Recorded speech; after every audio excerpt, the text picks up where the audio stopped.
नमस्कार दोस्तों, स्वागत है आपका सचिन फार्मेसी में, जहां आपको मिलती है स्वास्थ्य और मेडिसिन संबंधित संपूर्ण जानकारी। दोस्तों, क्या आपके हाथों या पैरों में बैठे बैठे सुन्नपन या फिर झंझनाहट की शिकायत रहती है, या फिर दर्द होने लगता है, या फिर इनमें जलन सी होती है? अगर हाँ, तो आज की यह वीडियो आपके लिए बहुत ज़्यादा स्पेशल है।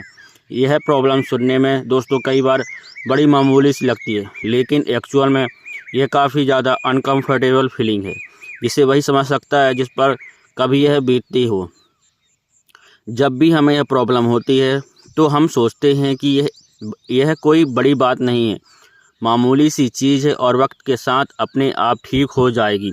लेकिन क्या आप जानते हैं कि यह प्रॉब्लम से किस वजह से होती है और इसे नज़रअंदाज करना कितना ज़्यादा रिस्की हो सकता है? आज मैं आपको बताऊंगा 5 सबसे इफ़ेक्टिव और आसान घर के नुस्खे, जो कि आपके हाथों और पैरों की सुन्न होने और झंझनाहट की प्रॉब्लम को जड़ से ख़त्म कर सकता है। तो अगर आपको या आपके घर में किसी को भी इस तरह की प्रॉब्लम हो रही है तो इस वीडियो को पूरा देखिएगा और ध्यान से देखिएगा, ताकि सारी बातें आपको सही से समझ में आ जाएं और कोई भी पॉइंट मिस ना हो। हाथ पैर में सुन्नपन या फिर झंझनाहट की प्रॉब्लम मेनली ख़राब blood circulation, diabetes, vitamin B12 की कमी और एक ही जगह पर ज़्यादा देर तक बैठे रहने से, या फिर कई बार नर्व इंजरी और नर्व कंप्रेशन के कारण भी हो सकता है। आयुर्वेद में इस प्रॉब्लम के लिए वात दोष के इम्बैलेंस को जिम्मेदार माना जाता है, जिससे कि सर्कुलेशन खराब हो जाता है और इसमें नसें भी कमज़ोर हो जाती है। इसलिए इन सिस्टम को इग्नोर करना आपके लिए बिल्कुल भी ठीक नहीं है। इन प्रॉब्लम्स को फिक्स करने के लिए हमें अपने सर्कुलेशन को इम्प्रूव करना होगा, अपनी नर्व को ठीक करना होगा और अंडरलाइंग इन्फ्लेमेशन को कम करना होगा। और आज जो 5 रेमेडीज़ मैं आपको बताने वाला हूँ वो यही सब काम करती हैं, और इसलिए यह सब की सब इतनी ज़्यादा इफ़ेक्टिव है। तो चलिए देखते हैं 5 मैजिकल आयुर्वेदिक रेमेडीज़ जो कि आपकी इन सभी प्रॉब्लम को फिक्स करने में बेइंतहा मदद करेगी। तो सबसे पहला नुस्खा है हल्दी वाला दूध। क्या आपको पता है कि हल्दी एक नेचुरल दवा है जो कि आयुर्वेद में हज़ारों सालों से इस्तेमाल हो रही है? हल्दी में करक्यूमिन नाम का एक स्पेशल कंपाउंड होता है जो कि बॉडी में खून के बहाव को तेज करता है। साथ ही यह नर्व्स की स्वेलिंग या फिर सूजन को भी कम करने में आपकी मदद करता है। इस दूध को बनाने के लिए आप बस 1 कप दूध ले लीजिए, उसमें आधा चम्मच आप हल्दी पाउडर मिला लीजिए और उसे गर्म करके 1 कप के अंदर निकाल लीजिए। अब इसमें थोड़ा सा काली मिर्च का पाउडर भी ऊपर से डाल दीजिए, क्योंकि इससे हल्दी का जो इफ़ेक्ट है वह और भी ज़्यादा बढ़ जाता है। टेस्ट के लिए आप चाहें तो थोड़ा सा दालचीनी या फिर थोड़ा सा अदरक भी डाल सकते हैं, और चाहें तो थोड़ा सा शहद भी मिला सकते हैं। अगर डायबिटीज़ नहीं है तो इस गोल्डन मिल्क को रोज़ाना रात में सोने से पहले आप पीजिए। आप खुद देखेंगे कि धीरे धीरे आपके हाथ पैर में जो सुन्नपन होने की फीलिंग है या फिर झंझनाहट होने की फीलिंग है वो कम होने लग जाएगी।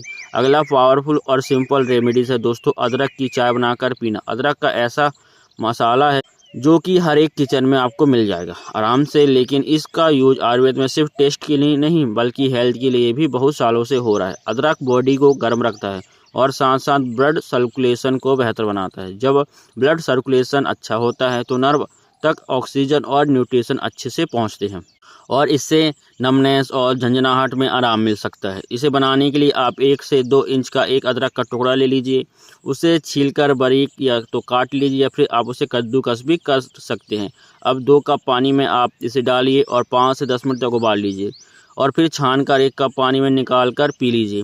पेस्ट के लिए आप चाहें तो इसे थोड़ा सा अदरक या फिर थोड़ा सा नींबू भी मिला सकते हैं। वैसे आप चाहें तो इस अदरक को नॉर्मल चाय के साथ भी उबाल कर आप मसाला चाय बनाकर ही पी सकते हैं, यानी जो दूध वाली चाय नॉर्मल आप बनाकर पीते हैं उसमें अदरक डालकर आप पी सकते हैं, तो उससे भी आपको ज़्यादा फ़ायदा देखने को मिलेगा। रोज़ सुबह और शाम 1-1 कप अदरक की चाय लेने से आपको अपनी इन न्यूरोपैथी की प्रॉब्लम में काफ़ी ज़्यादा मदद मिल सकती है। तीसरा रेमेडी है दोस्तों दालचीनी की चाय। दालचीनी डायबिटीज़ को कंट्रोल रखने में और आपके ब्लड सर्कुलेशन को बढ़ाने के लिए काफ़ी ज़्यादा हेल्पफुल है। इसे बनाने के लिए आप 1 कप पानी के अंदर दालचीनी का एक थोड़ा सा टुकड़ा ले लीजिए और उसे उबाल लीजिए, और इसके बाद 5 मिनट उबाल के इसको 1 कप के अंदर छान कर निकाल लीजिए और गरम गरम पी लीजिए। आप चाहें तो इसे भी थोड़ा सा शहद मिला सकते हैं। रोज़ सुबह या शाम सिर्फ 1 कप दालचीनी की इस तरह से चाय बनाकर अगर आप पिएंगे तो आपकी प्रॉब्लम को दूर करने में यह काफ़ी ज़्यादा हेल्प करेगी। चौथी रेमेडीज़ है मेथी का पानी। मेथी के बीज नर्व हेल्थ के लिए एक सुपर फूड की तरह काम करते हैं। अगर आपको डायबिटीज़ की वजह से आपके हाथों पैरों नमने से झंझनाहट है या आग सी निकलती है तो यह नुस्खा ख़ासतौर से आपके लिए बहुत ही बढ़िया है। इसे बनाने के लिए रात में एक छोटा सा चम्मच आप ले लीजिए मेथी दाने का और उसको 1 कप पानी में अंदर भिगोकर रख दीजिए और सुबह से उठकर यह पानी आप पीजिए। जो बीज बचेंगे उसको चबाकर खा लीजिए रोज़ाना। यह करने से नर्व मजबूत होगी, बॉडी अंदर से हेल्दी बनेगी। ट्रस्ट मी दोस्तों, यह छोटा सा नुस्खा काफ़ी ज़्यादा असरदार है, ख़ास तौर से ऐसे लोगों के लिए जिनको डायबिटीज़ की प्रॉब्लम। 5वीं और लास्ट पावरफुल रेमेडी है दोस्तों लहसुन वाला दूध। वैसे तो दोस्तों यह सुनने में थोड़ा अजीब सा लगता है कि दूध में लहसुन मिलाकर पीना, लेकिन ये एक्चुअल में एक बहुत ही इफ़ेक्टिव रेमेडीज़ है। लहसुन ब्लड फ्लो को इतना तेज़ करता है कि आपके हाथों पैरों में एक नई जान महसूस होगी। इसे बनाने के लिए आप 2 से 3 लहसुन की कलियां लीजिए, उन्हें बारीक काट लीजिए और फिर हल्का सा क्रश करके इनको 1 कप दूध के अंदर आप डालकर 5 मिनट तक उबाल लीजिए और फिर छानकर इसे गरम गरम पी लीजिए। इसको रोज़ाना रात को सोने से पहले पीना इस आपके लिए बेस्ट है।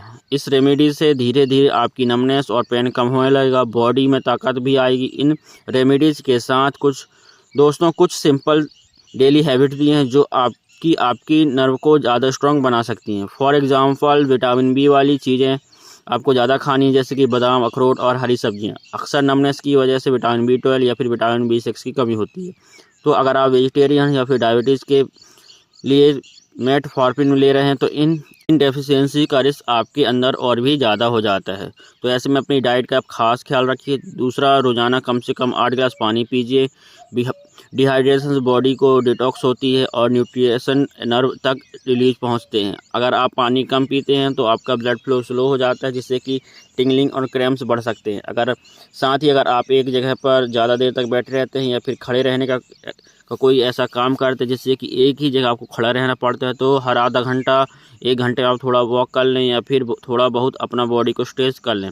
यह ब्लड सर्कुलेशन को बूस्ट करता है और वात दोष को बैलेंस करता है, जो कि आयुर्वेद में मुताबिक नर्व इश्यूज़ का एक मेन रीज़न है।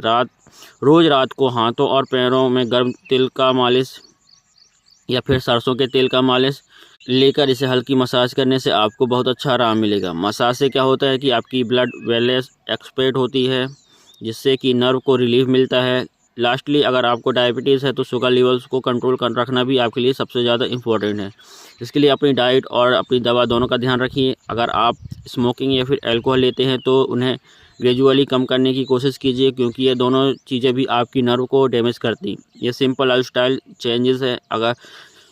जब आप अपनी आयुर्वेदिक रेमेडीज़ के साथ कंबाइन करते हैं तो आपकी बॉडी एक नेचुरल हीलिंग मोड में चली जाएगी और आपको पूरा आराम मिलेगा। दोस्तों, यह रेमेडीज़ आप ज़रूर ट्राई करें, लेकिन अगर नमनेस और टिंगलिंग ज़्यादा हो या फिर लंबे समय तक हो रहा है तो डॉक्टर से ज़रूर चेक करवाएं। दोस्तों, हमारे हाथ और पैर ही हैं जो कि हमें ज़िंदगी का सफ़र तय करने में मदद करते हैं। इसके सुन्न होने की फीलिंग को इग्नोर करना मतलब आपकी सेहत को इग्नोर करना है।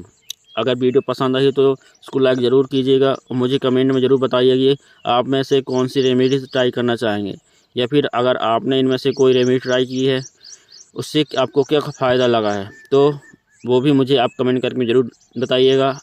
एक अगली वीडियो में, जब तक के लिए आप रखिए अपना ध्यान, हंसते रहिए, मुस्कुराते रहिए, रोज़ कुछ नया सीखते रहिए ताकि आप रह सके हमेशा हेल्दी।